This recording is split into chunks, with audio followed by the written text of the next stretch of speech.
ಜನಾರ್ದನ್ ರೆಡ್ಡಿಯನ್ನ ಬೆತ್ತಲೆಯಾಗಿ ನಿಲ್ಲಿಸ್ತೀನಿ. ಶಿವರಾಜ ತಂಗಡಿಗೆ ಮಂತ್ರಿಯಲ್ಲ, ಒಬ್ಬ ಕಂತ್ರಿ ಎಂಬ ಶಾಸಕ ಗಾಲಿ ಜನಾರ್ದನ್ ರೆಡ್ಡಿ ಹೇಳಿಕೆಗೆ ಸಚಿವ ತಂಗಡಿಗೆ ರಾಂಗ್ ಆಗಿದ್ದು, ನಾನು ಮನಸ್ಸು ಮಾಡಿದ್ರೆ ಜನಾರ್ದನ್ ರೆಡ್ಡಿ ಅವರನ್ನ ಸಾರ್ವಜನಿಕವಾಗಿ ಬೆತ್ತಲೆ ನಿಲ್ಲಿಸ್ತೀನಿ ಎಂದರು.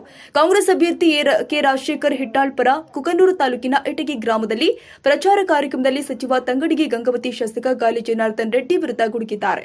ಜನಾರ್ದನ್ ರೆಡ್ಡಿ ಅವರೇ, ನೀವು ಬಿಜೆಪಿ ಪಕ್ಷಕ್ಕೆ ಹೋದ ಮಾತ್ರಕ್ಕೆ ಶುಭ್ರರಾಗುವುದಿಲ್ಲ. ನಿಮ್ಮ ಇತಿಹಾಸ ನಮಗೆ ಚೆನ್ನಾಗಿ ಗೊತ್ತಿದೆ. ಮನಸ್ಸು ಮಾಡಿದ್ರೆ ಕೊಪ್ಪಳ ಜನತೆ ಮುಂದೆ ನಿಮ್ಮ ಇತಿಹಾಸವನ್ನ ಎಳೆಯಡಿಯಾಗಿ ಬಿಚ್ಚಿಡ್ತೀನಿ ಅಂತ ತಂಗಡಿಗೆ ಗುಡುಗಿದ್ದಾರೆ. ನನ್ನ ವೈಯಕ್ತಿಕ ವಿಚಾರದ ಬಗ್ಗೆ ಮಾತನಾಡಿದರೆ ನಿಮ್ಮನ್ನು ಬೆತ್ತಲೆಯಾಗಿ ನಿಲ್ಲಿಸ್ತೀನಿ ಅಂತ ಸಚಿವ ತಂಗಡಿಗೆ ಜನಾರ್ದನ್ ರೆಡ್ಡಿಗೆ ಎಚ್ಚರಿಕೆ ಮಾತು ಕೊಟ್ಟಿದ್ದಾರೆ. ಪ್ರಚಾರ ಕಾರ್ಯಕ್ರಮದಲ್ಲಿ ಮಾತನಾಡಿದ ಶಾಸಕ ಬಸವರಾಜ ರಾಯರೆಡ್ಡಿ, ದೇಶದಲ್ಲಿ ಮೋದಿ ಅಲೆ ಎನ್ನುವುದು ಇಲ್ಲವೇ ಇಲ್ಲ, ಅಭಿವೃದ್ಧಿಗಾಗಿ ಕಾಂಗ್ರೆಸ್ ಬೆಂಬಲಿಸಿ ಎಂದರು.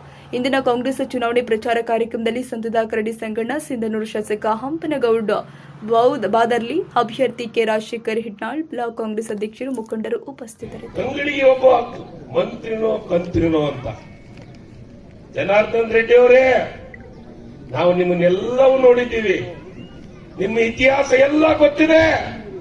ನಾನು ಮನಸ್ಸು ಮಾಡಿದ್ರೆ ಒಂದೇ ಸಭೆಯೊಳಗೆ ನಿಮ್ಮ ಇತಿಹಾಸವನ್ನ ಇಡೀ ಕೊಪ್ಪಳ ಜಿಲ್ಲೆಯೊಳಗೆ ಎಳೆಯಾಗಿ ಬಿಚ್ಚಿಡುವಂತ ಕೆಲಸವನ್ನು ಮಾಡ್ತೀನಿ.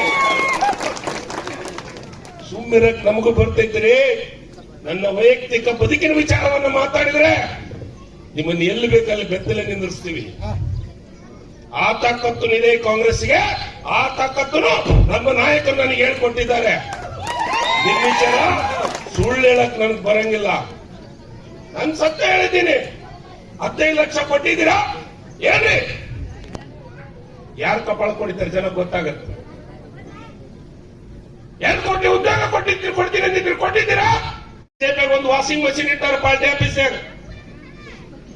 ತಾಯಂದ್ರೆ ಹೆಂಗ ನೀವು ಬಟ್ಟಿ ವಾಷಿಂಗ್ ಮಷಿನ್ ಹಾಕ್ತಿರಮ್ಮ, ಹಾಕಿದ್ರೆ ಕೊಳತೆ ಹೊರ ಹೋಗತ್ತ, ಇದು ಫುಲ್ ಬೆಳ್ಳಗಾಗಿ ಹೊಸದು ಬರ್ತೈತಿ ಬಟ್ಟಿ. ಹಂಗ ಬಿಜೆಪಿ ಆಫೀಸ್ನಾಗ ವಾಷಿಂಗ್ ಮಷಿನ್ ಇಟ್ಟಾರ. ಜನಾರ್ದನ್ ರೆಡ್ಡಿ ಅವ್ರನ್ನ ವಾಷಿಂಗ್ ಮಷಿನ್ ದಾಗ ಹಾಕಿ ಹಿಂಗ ಎತ್ತಿ ತೆಗೆದು ಬಿಟ್ರು ವಾಷಿಂಗ್ ಪೌಡರ್ ನಿರ್ಮ. ಈಗ ಬಾರಿ ಕ್ಲೀನ್ ಅವರು. ನಿಮ್ಮ ಮನೆ ತುಂಬಾ ತೂತಿಟ್ಕೊಂಡು ಮಂದಿಗೆ ಮಾತಾಡ್ತೀರಿ ನೀವು. ಇದೇ ಕೊನೆ ಮಂತ್ರಿನೋದಿನಿ.